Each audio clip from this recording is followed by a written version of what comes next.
Back to my YouTube channel educational points. तो स्वागत है आपका मेरे इस नए वीडियो में। आज हम लेके आए हैं आप लोगों के लिए क्लास 10th का जो बच्चे बोर्ड एग्जाम देने वाले हैं उन लोगों के लिए मैथ का एक एक्सरसाइज जो कि चैप्टर 1 से है और चैप्टर 1 का ये एक्सरसाइज है यानी प्रश्नावली 1.3। तो आज की इस वीडियो में हम डिस्कस करने वाले हैं 1.3 के सारे टॉपिक्स को और हम बहुत ही अच्छे तरीके से इसे समझेंगे। इस सेट में जितने भी सारे क्वेश्चन है बोर्ड एग्जाम में एक क्वेश्चन इसमें से जरूर पूछ जाते हैं और आज तक जितने भी बोर्ड एग्जाम हुए हैं उसमें से ये क्वेश्चन बहुत ही मोस्ट माना गया है। तो इस एक्सरसाइज ये आपका बहुत ही इंपॉर्टेंट है। तो चलिए देर ना करते हुए वीडियो को स्टार्ट करते हैं। आज हम देखेंगे प्रश्नावली 1.3 के सारे प्रश्नों के हल को। ठीक है, तो गणित का ये सवाल है। आपका पहला सवाल 1.3 के प्रश्नावली से कह रहा है कि सिद्ध कीजिए कि कर्णी में 5 एक अपरिमेय संख्या है। यानी कि कर्णी का 5 एक अपरिमेय संख्या है, लेकिन सिद्ध करिए कैसे है। ठीक है, तो इस सवाल को हम हल करेंगे। तो सबसे पहले लिखेंगे हम इसका हल, यानी कि आपको बताना है कि जो कर्णी का 5 है वो अपरिमेय संख्या है, लेकिन कैसे है, सिद्ध करिए। तो सबसे पहले कुछ चीजों को हम क्या करते हैं, सबसे पहले तो गणित में यानी मैथ में हमें हर एक चीज मानकर चलनी पड़ती है। तो यहाँ पर कल्पना कर सकते हैं या मान सकते हैं।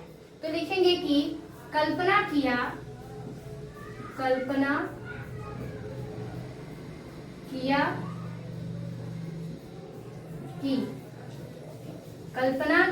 कि क्या कल्पना करेंगे, कल्पना करेंगे कि जो कर्णी का 5 है वो एक परिमेय संख्या है। यानी कि कल्पना करेंगे कि कर्णी का 5 एक परिमेय संख्या है। परिमेय संख्या है। कल्पना किया कि कर्णी का 5 एक परिमेय संख्या है। ठीक है, इसे मानेंगे कि हम कल्पना करेंगे कि कर्णी का जो 5 है वो एक परिमेय संख्या है। ठीक है, हमें अपरिमेय प्रूफ करना है, लेकिन हम कोई भी चीजों को मान कर चलेंगे। तो हम यहाँ पर कर्णी का 5 एक परिमेय संख्या मानते हैं। फिर हम इसमें लिखेंगे कि इसलिए, ठीक है, इसलिए लिखेंगे कि कर्णी का 5। अब परिमेय संख्या क्या होता है, तो परिमेय संख्या वो होता है जो p/q के रूप में हो, उसे हम परिमेय संख्या कहते हैं। क्या कहते हैं, परिमेय संख्या। और अपरिमेय का अर्थ होगा कि अपरिमेय में क्या आता है, अपरिमेय वो संख्या जो अभाज्य हो। यानी कि 7 हुआ, 5 हुआ, 3 हुआ, ये क्या होता है, खुद से कटेगा ये नंबर। या फिर कर्णी में 3 हुआ, कर्णी में 2 हुआ, कर्णी में 7 हुआ, ये सारे नंबर क्या है, हमारी अपरिमेय संख्या है, क्योंकि ये किसी से विभाजित नहीं हो सकती हैं, ये स्वयं से विभाजित होती हैं। तो इसे हम अपरिमेय संख्या कह सकते हैं। लेकिन जो संख्या p/q के रूप में हो, जैसे कि 3/2, 1/3, 4/6, ऐसे उसे हम परिमेय संख्या कहेंगे। तो हम अगर मानते हैं कि कर्णी में 5 क्या है, कि एक परिमेय संख्या है, तो परिमेय संख्या हम क्या लेंगे, परिमेय संख्या लेंगे p/q को। तो यहाँ पर लिखेंगे कर्णी का 5 बराबर p/q। p/q लेंगे। अब ये क्या है कि यहाँ पर लिखेंगे कि जहां कि कर्णी का 5 बराबर p/q, जहां पर q is not is equal to 0, यानी q के बराबर 0 नहीं ले सकते। q के बराबर हम इसे 0 नहीं ले सकते हैं। ठीक है, कॉमा p और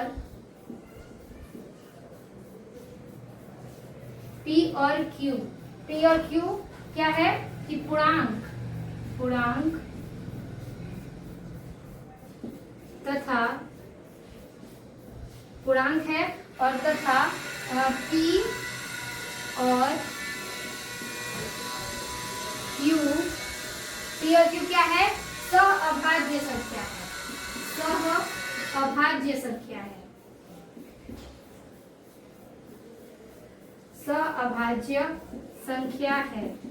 यानी सहअभाज्य संख्या जो कि नंबर जो है वो कट के 1 के रूप में, जिसका HCF 1 आए, उसे हम सहअभाज्य संख्या कहते हैं। तो p/q के रूप में, यानी कि जो पूर्णांक संख्या और p/q जो है, p और q वो सहअभाज्य संख्या होनी चाहिए, यानी कि वो संख्याएं कटनी चाहिए। तो यहाँ तक हमारे ये। अब देखिए ये कर्णी का 5 है और p/q है, इसके बटे में 1 करके तिर्यक गुणा कर देंगे। तो यहाँ पर हो जाएगा आपका, यहाँ पर p का 1 में करेंगे तो p बराबर, ये कर्णी का 5 है, q में गुणा होगा तो कर्णी का 5q। ठीक है, ये हो जाएगा आपका इस प्रकार से। अब हम क्या करेंगे, इस वाले समीकरण में यानी कि इस पैराग्राफ में हम इसका वर्ग करेंगे। तो लिखेंगे दोनों तरफ वर्ग करने पर, दोनों तरफ वर्ग करने पर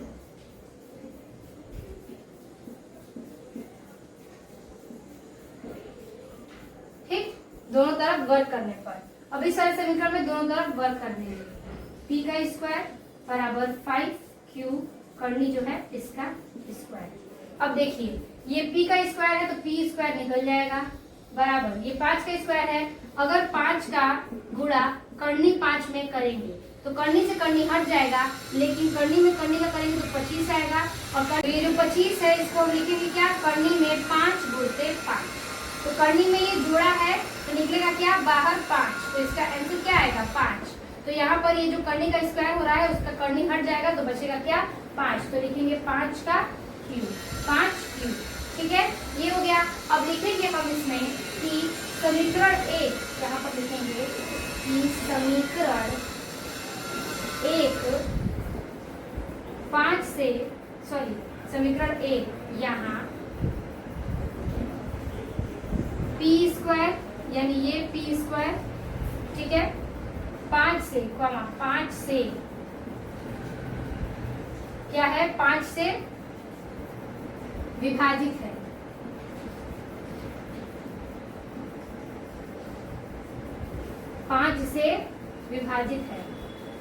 तथा p भी 5 से विभाजित है।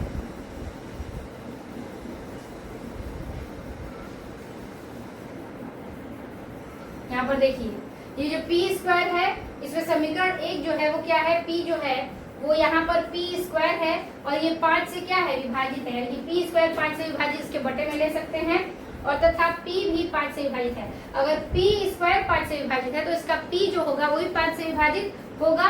तो उसी प्रकार से हम लिखेंगे अब p बराबर क्या रखेंगे, 5m रखने पर, p बराबर 5m रखने पर। यहाँ पर हम खुद से मानेंगे कि हमें 5m यहाँ पर रखना है। आप 5a भी ले सकते हैं। तो यहाँ पर हम 5 जो संख्या है वो q की जगह पर क्या लेंगे, m लेंगे। तो यहाँ पर देखिए हमने जब 5m माना तो p की जगह पर क्या रखेंगे, 5m। तो यहाँ पर देखिए p की जगह पर लिखेंगे क्या, ये जो आपका सूत्र है कि p स्क्वायर बराबर 5q। तो p का मान क्या है 5m, तो 5m का स्क्वायर बराबर के 5q का स्क्वायर। ठीक है, स्क्वायर वर्क करेंगे। तो अब देखिए यहाँ पर 5 का स्क्वायर करेंगे तो क्या बचेगा, 50-25m, m का स्क्वायर बराबर 50-25 q का स्क्वायर। यहाँ पर ये स्क्वायर नहीं है, सिर्फ इसका स्क्वायर था p। तो यहाँ पर रखेंगे 5q। ठीक है, अब देखिए यहाँ पर जो 5q है ये 5 से ये 25 कटेगा कितने बार में, 5 बार में। तो बचेगा क्या, यहाँ पर ये बच जाएगा आपका 5m स्क्वायर बराबर q, समीकरण नंबर 2। ठीक है, और ये था आपका समीकरण नंबर 1, ये वाला। ठीक है, अब देखिए यहाँ पर हमने निकाला क्या, 5m का स्क्वायर बराबर q। ठीक है, और यहाँ पर हम अगर दोनों का वर्ग करेंगे तो यहाँ पर q का स्क्वायर माना जाएगा। ठीक है, तो यहाँ पर भी स्क्वायर बचेगा। अब देखिए स्क्वायर कर दिए, 5 से 25 कट गया तो बचा क्या, m स्क्वायर, यहाँ पर q का स्क्वायर। तो m स्क्वायर फिर 5m स्क्वायर बराबर q का स्क्वायर। अब देखिए हम लेंगे क्या यहाँ पर कि जिस प्रकार से ये 5 से विभाजित है ये भी 5 से विभाजित होगा। तो यहाँ पर लिखेंगे कि यहाँ पर यहाँ q स्क्वायर 5 से विभाजित हो रहा है, विभाजित हो रहा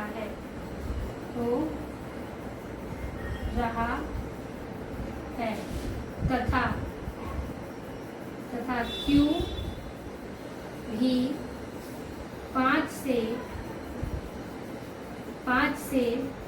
विभाजित हो रहा है।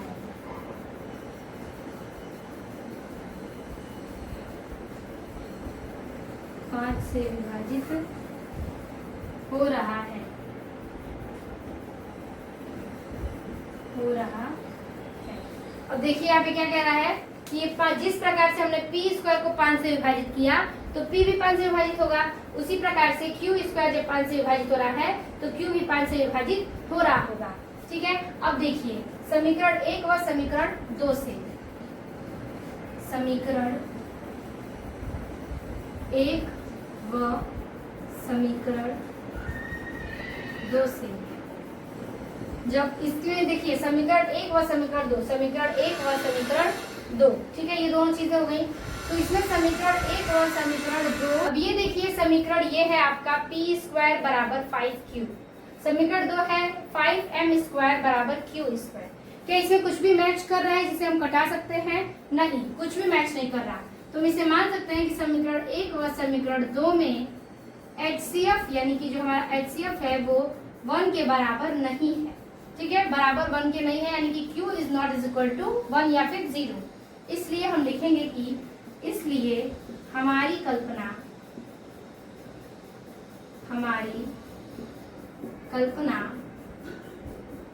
गलत है।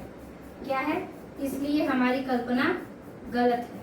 ठीक, अब यहाँ देखिए लिखेंगे इससे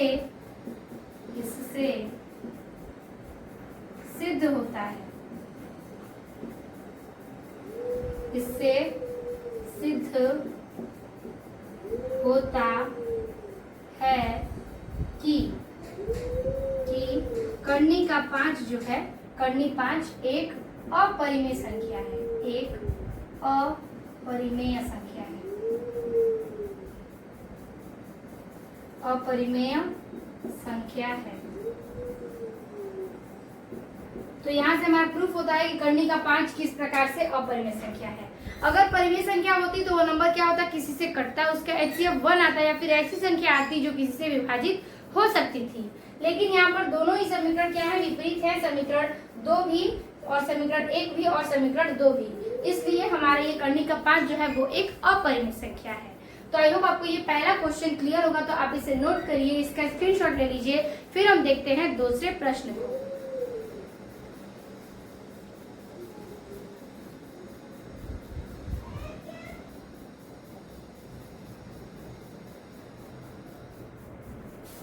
तो अब है हमारा दूसरा क्वेश्चन जो कि कह रहा है कि ये हमारा दूसरा क्वेश्चन है, कह रहा है कि सिद्ध कीजिए कि 3 + 2 कर्णी में 5 अपरिमेय संख्या है। तो हमें प्रूफ करना है ये भी चीज है कि किस प्रकार से ये अपरिमेय संख्या है। जो प्रोसेस हमने क्वेश्चन नंबर 1 में किया था वही सेम प्रोसेस इसमें भी करेंगे और ये क्लियर हो जाएगा तुरंत ही 2 स्टेप में कि ये परिमेय संख्या या फिर अपरिमेय संख्या है। तो ऐसे हम लिखेंगे हल में। ठीक है, सबसे पहले हम क्या लिखेंगे कि इसमें कल्पना करेंगे कि ये एक अपरिमेय संख्या है, प्रूफ करना है, लेकिन कल्पना करेंगे कि यह एक परिमेय संख्या है। तो लिखेंगे कि कल्पना किया कि कल्पना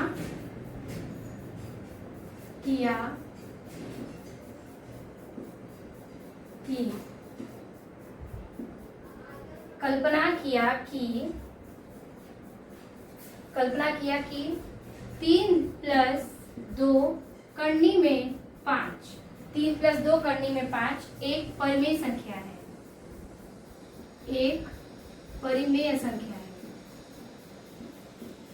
परिमेय संख्या है।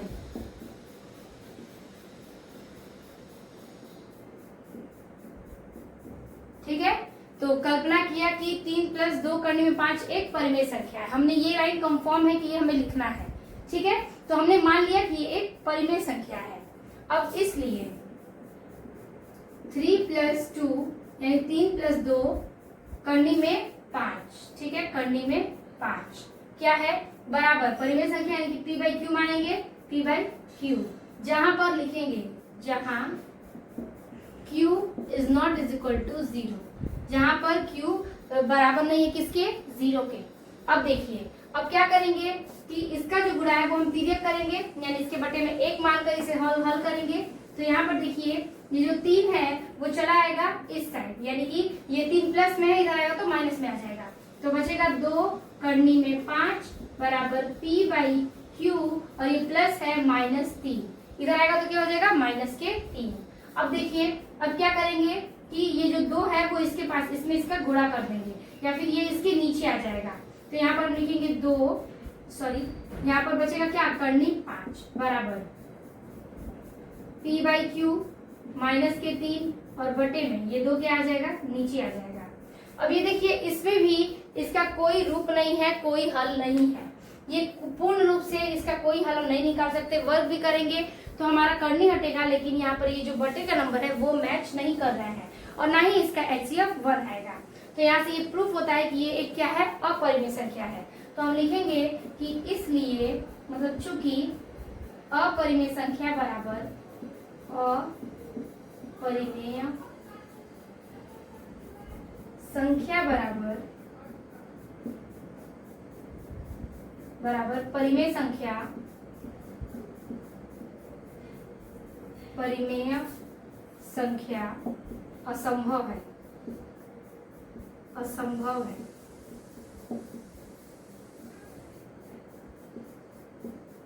यहाँ पर देखिए ये जो करने का 5 है वो अपरिमेय संख्या है और अपरिमेय संख्या बराबर परिमेय संख्या होना क्या होगा, असंभव है। इसलिए हम मानते हैं कि अतः हमारी कल्पना गलत है, अतः हमारी कल्पना गलत है।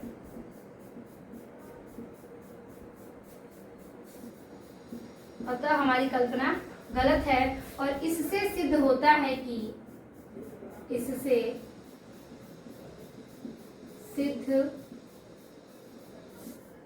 होता है कि, होता है कि 3 + 2 करनी का 5 एक अपरिमेय संख्या है, एक अपरिमेय संख्या है।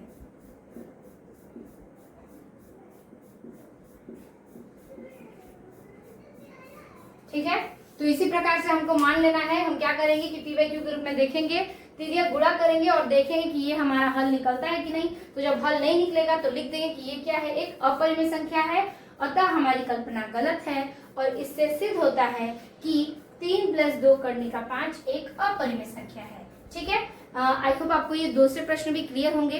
तो आप इसका स्क्रीनशॉट ले लीजिए, फिर हम देखते हैं तीसरे प्रश्न को।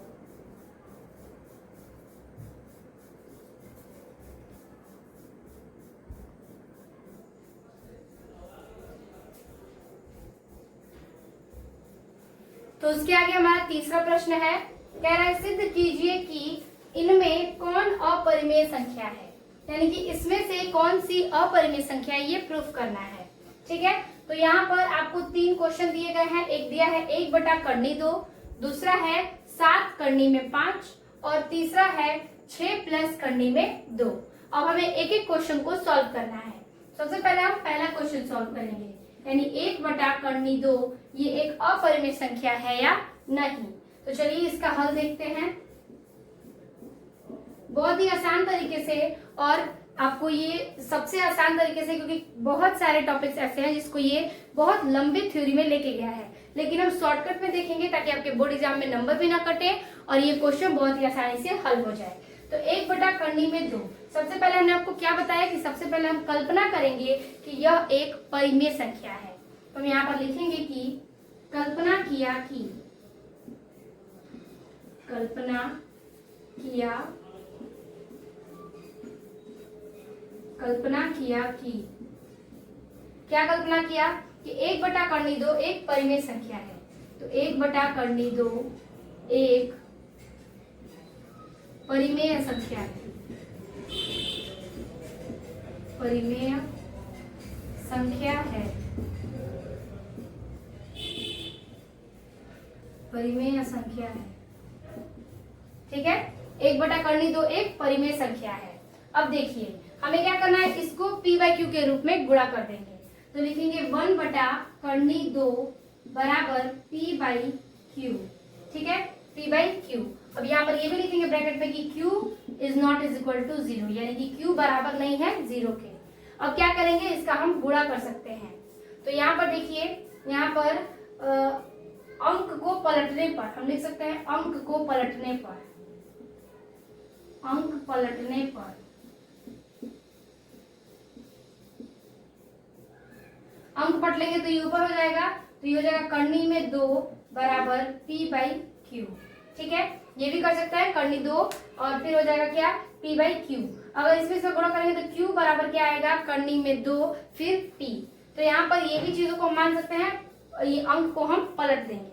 अब यहाँ पर ये चीज है कि ये अपरिमेय संख्या बराबर क्या होता है परिमेय संख्या, तो नहीं होता है संभव। तो यहाँ पर लिखेंगे कि इसलिए परिमेय संख्या बराबर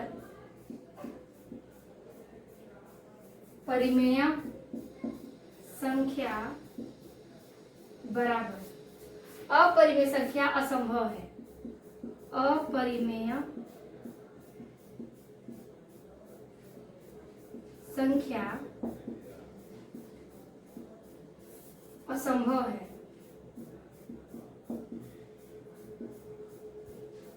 असंभव है। अब देखिए करनी का 2 जो है वो क्या है अपरिमेय संख्या है और p/q क्या है परिमेय संख्या है। तो परिमेय संख्या बराबर अपरिमेय संख्या क्या होगा असंभव होगा। आप यही एक ट्रिक रखेंगे कि अपरिमेय संख्या बराबर परिमेय संख्या नहीं हो सकती और परिमेय संख्या बराबर अपरिमेय संख्या संभव नहीं हो सकती। तो यहाँ पर लिखेंगे कि अतः हमारी कल्पना गलत है, हमारी कल्पना गलत है।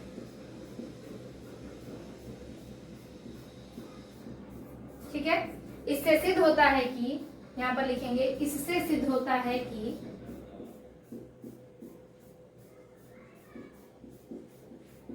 इससे सिद्ध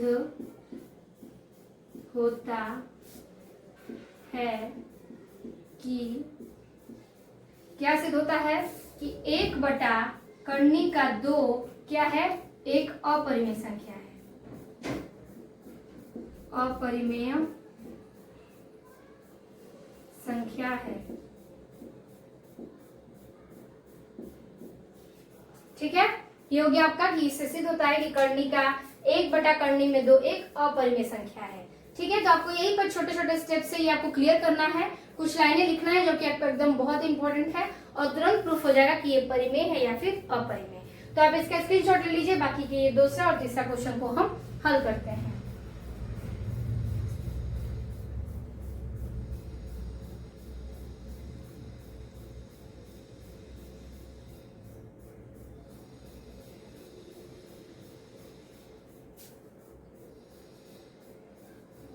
तो इसको इरेज करते हैं पहले, फिर इसी प्रकार से हम देखेंगे प्रश्न संख्या दूसरे का।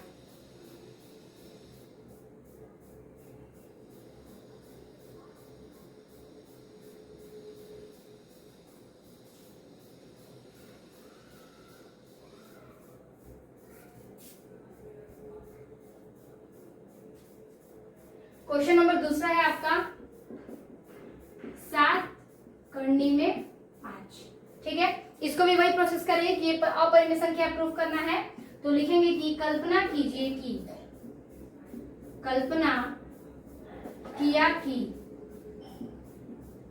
कल्पना किया कि क्या कल्पना किया, तो देखिए कल्पना किया कि 7 करनी में 5 क्या है एक परिमेय संख्या है, एक परिमेय संख्या है, परिमेय संख्या है। ठीक है, हमने मान लिया कि ये एक परिमेय संख्या है। अब 7 करनी में 5 को हम p/q के रूप से गुणा करेंगे, तो यहाँ पर लिखेंगे इसलिए 7 करनी 5 बराबर p/q और ब्रैकेट में लिखेंगे q is not is equal to 0। ठीक है, अब देखिए इसका इसमें गुणा कर देंगे डायरेक्ट, तो ये हो जाएगा आपका करनी का 5 बराबर p/ और ये 7 इसके पास आ जाएगा तो 7q। तो यहाँ पे देखिए ये अपरिमेय संख्या ये परिमेय संख्या, तो हम इसमें लिख देंगे, यहीं से प्रूफ होता है कि चूंकि अपरिमेय संख्या बराबर अपरिमेय संख्या बराबर परिमेय संख्या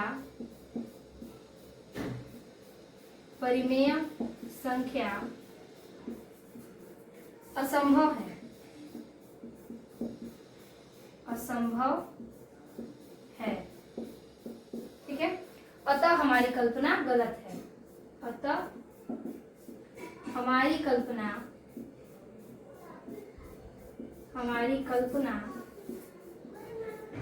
गलत है। और फिर लिखेंगे इसमें कि इससे सिद्ध होता है, इससे सिद्ध होता है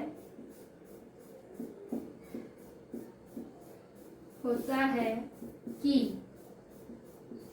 7 करनी में 5 एक अपरिमेय संख्या है, अपरिमेय संख्या है।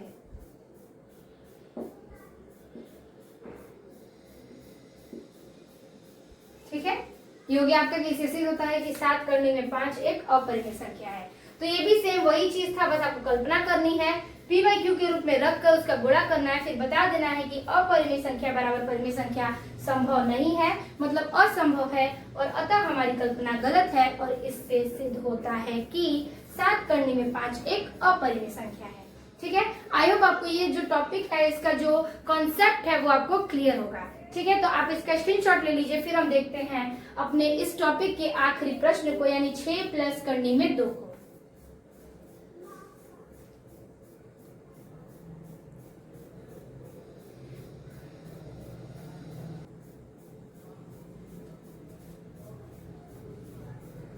तो इसको इरेज कर देते हैं, फिर हम देखेंगे अपने आखिरी प्रश्न को, सेम इसी प्रकार से हल करेंगे, और आपका आज का प्रश्नावली यानी 1 शॉट की इस वीडियो में समाप्त हो जाएगा।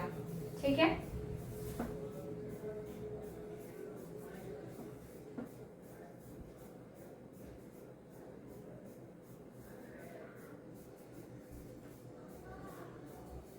तो लेंगे तीसरा प्रश्न। तीसरा प्रश्न है 6 प्लस करनी में 2। ठीक है, यही है। सबसे पहले हमने क्या कहा था, कल्पना करेंगे, तो लिखेंगे कल्पना किया कि, कल्पना किया कि, क्या कल्पना किया कि 6 प्लस करनी में 2 क्या है, एक परिमेय संख्या है। 6 प्लस करनी में 2 एक परिमेय संख्या है, परिमेय संख्या है।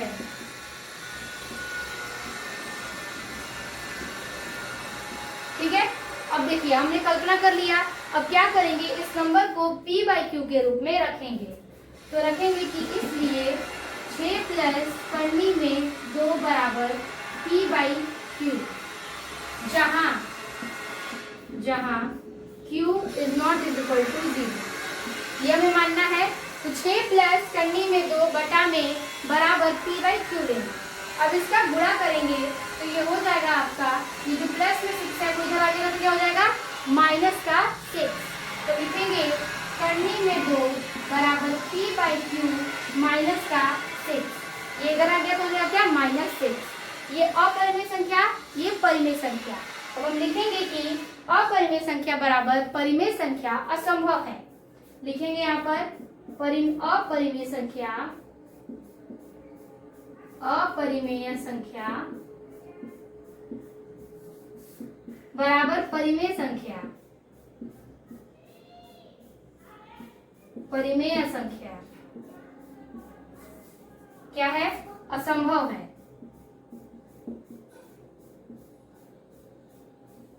असंभव है। ठीक है, तो अब लिखेंगे यहाँ पर अतः हमारी कल्पना गलत है, अतः हमारी कल्पना गलत है, अतः हमारी कल्पना गलत है। और इससे सिद्ध होता है कि, इससे सिद्ध होता है कि, सिद्ध होता है कि 6 प्लस करनी में 2 एक अपरिमेय संख्या है, एक अपरिमेय संख्या है।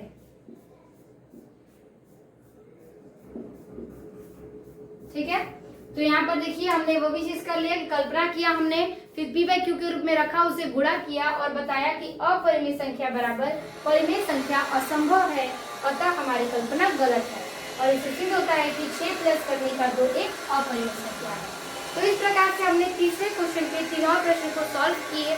आई होप आपको यहाँ तक के टॉपिक समझ में आ गए होंगे। तो प्रश्नावली 1.3 आज के इस वीडियो में हमने पूरे हल के साथ समाप्त किया। आई होप आपको वीडियो पसंद आई होगी और सब कुछ समझ में आ गया होगा। तो वीडियो अच्छी लगी तो लाइक कमेंट अपने दोस्तों को जरूर शेयर कीजिएगा। मिलते हैं आपसे नेक्स्ट वीडियो में नए टॉपिक के साथ। तब तक के लिए धन्यवाद।